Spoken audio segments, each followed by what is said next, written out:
o nosso comportamento segue um padrão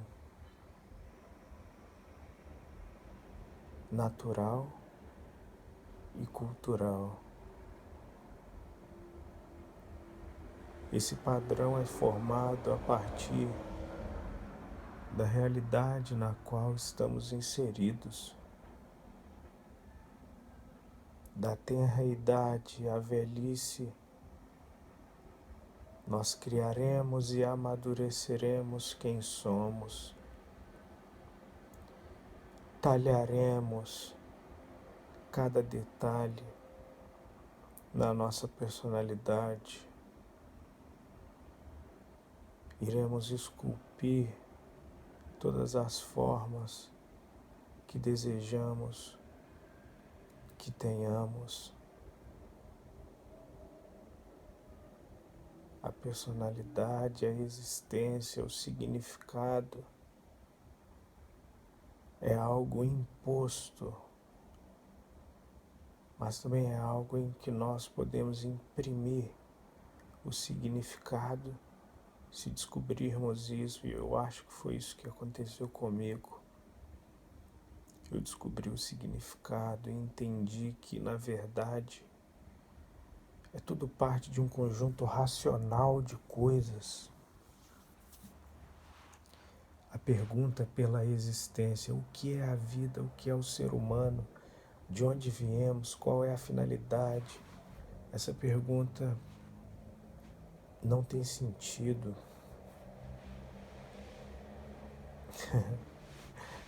É o que Freud disse: quando uma pessoa se pergunta qual é o sentido da vida, ele está doente. Essa pergunta é algo que só importa para nós, seres humanos, mas até quando isso importa de verdade?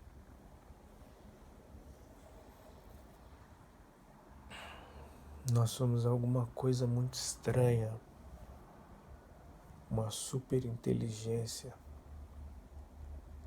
exatamente como nós vemos nos filmes de ficção científica.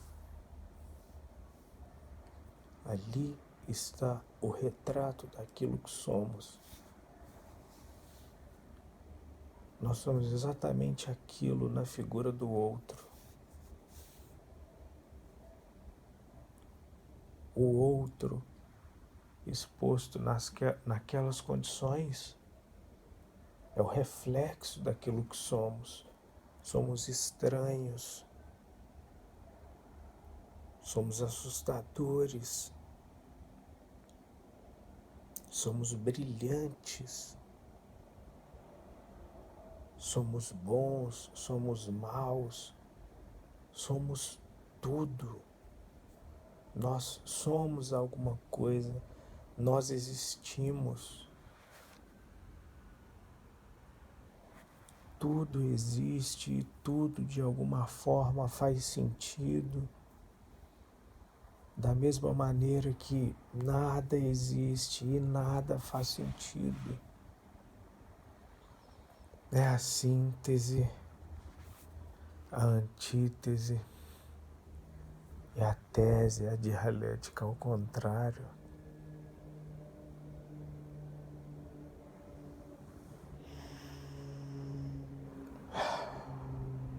Somos alguma coisa, um amontoado de células, bilhões de células.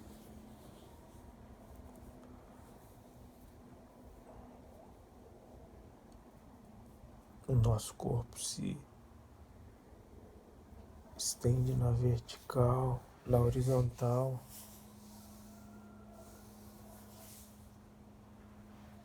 Temos braços.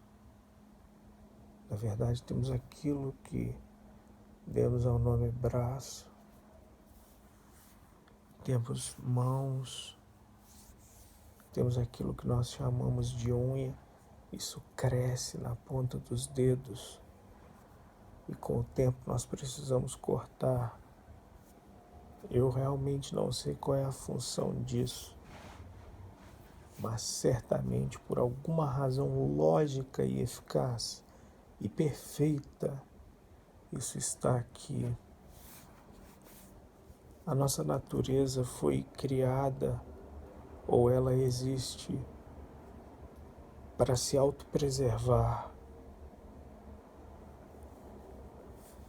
O nosso corpo biológico tenta se autopreservar a todo instante, e isso se colide com aquilo que nós chamamos de alma, porque é essa alma que dirigirá o corpo biológico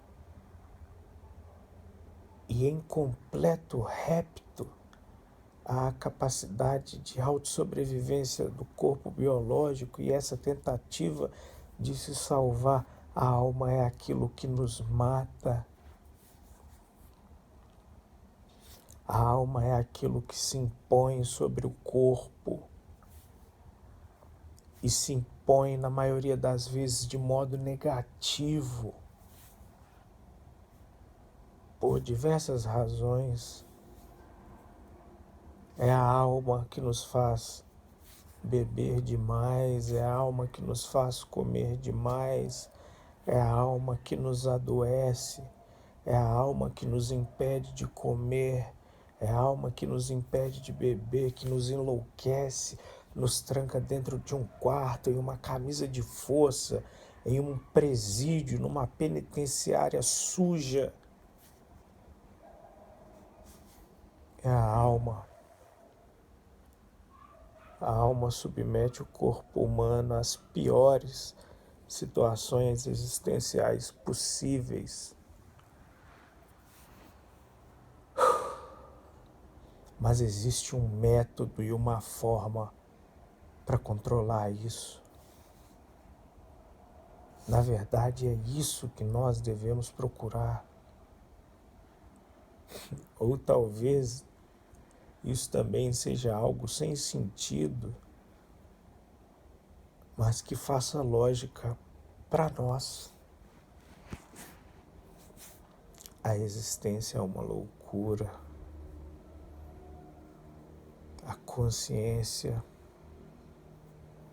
nós somos aquele androide na televisão que tem a consciência daquilo que é, ou que pelo menos consegue identificar com clareza solar aquilo que essa espécie precisa e procura.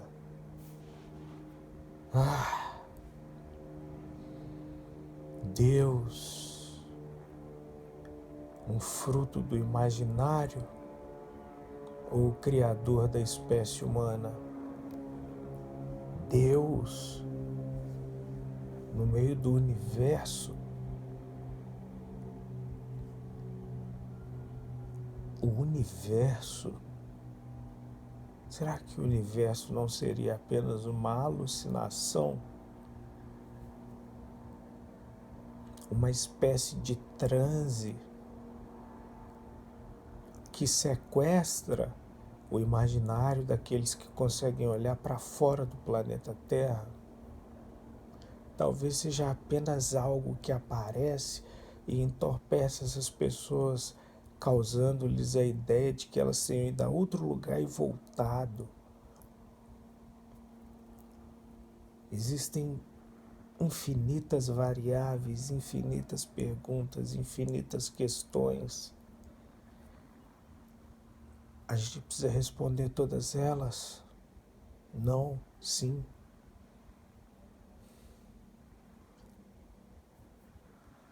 Nós temos pelos no corpo. Eu, do sexo masculino, tenho mais pelos no rosto do que a minha irmã, por exemplo, que é do sexo feminino. Há um aspecto genético que nos traz diferenças e variações. A nossa espécie é composta por diversos tipos de pessoas, daquilo que nós chamamos de pessoas.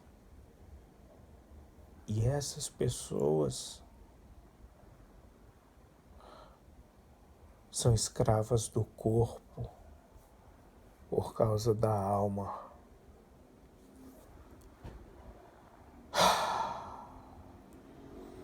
Qual é o sentido da vida?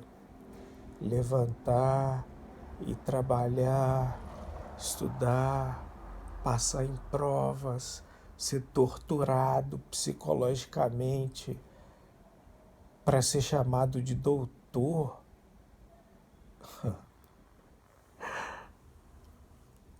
Tudo isso em um mundo onde existem armas químicas, nucleares, gente muito rica e gente passando fome. No planeta onde a ideia de Deus aliena as pessoas, aprisiona milhares de pessoas, assim como também liberta ou simplesmente adestra, domestica essas pessoas e as coloca na posição em que eles querem, servos. Servos de quem? De Deus? Não. Servos de um personagem que um ser humano criou e que ele usa para manipular essas pessoas. Esse personagem é algo que em muitos casos também foi incutido a partir de um processo de ideologização e domesticação desse que apresenta. Outros começam assim, são fielmente levados a sê-lo, mas começam a se perder no meio do caminho ou se achar. Eu digo perder porque, de acordo com a moral que nós localmente temos neste tempo, isso é negativo. Então, essas pessoas conscientemente vendem a ideia desse Deus para os servos. O que é um servo? O servo é alguém que não questiona. O servo é alguém que não tem opinião. O servo é alguém que não tem voz. O servo não tem consciência. O servo é uma máquina cuja recompensa é a entrega do biscoito. É a entrega do céu, é a entrega de uma promessa,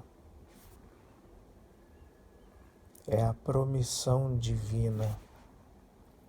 Algumas pessoas encontram nisso aquilo de mais sagrado que existe e vivem isso genuinamente. A essas pessoas todo o meu respeito, meu profundo respeito. Outras pessoas se matam nisso, se enforcam, compreendem a mensagem ao contrário e a lição do amarás ao próximo como a ti mesmo resta aprendida apenas pelos cães. Eles sim aprenderam o que é amar ao próximo como a si mesmo.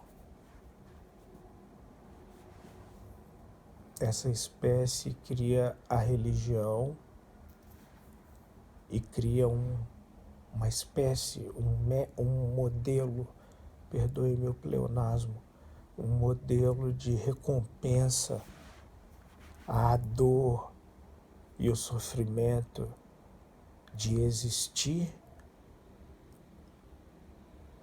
e de não compreender o significado de tudo isso. É assustador me olhar no espelho eu enxergo dentes. A gente chama isso de dente. É algo branco, pontiagudo, rijo. Eu preciso escovar isso todos os dias, porque senão apodrece, assim como qualquer coisa em mim. Eu olho para as pessoas na rua e eu percebo o quão frágil elas são. Elas podem apodrecer e elas vão apodrecer. Nós carregamos a podridão inoculada naquilo que somos. Somos podres. Nós apodrecemos. Se nós não tomarmos banho, nós apodrecemos. Se nós não nos cuidarmos, a unha cresce, os pelos crescem e nós nos tornamos aquilo que chamamos de animal, bicho.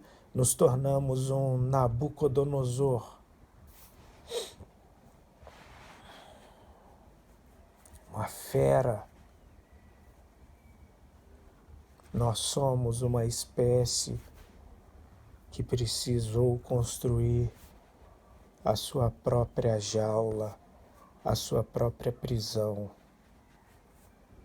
A vida social, a sociedade, o Estado civil, aquilo que sustenta a normalidade das pessoas que convivem no mesmo lugar,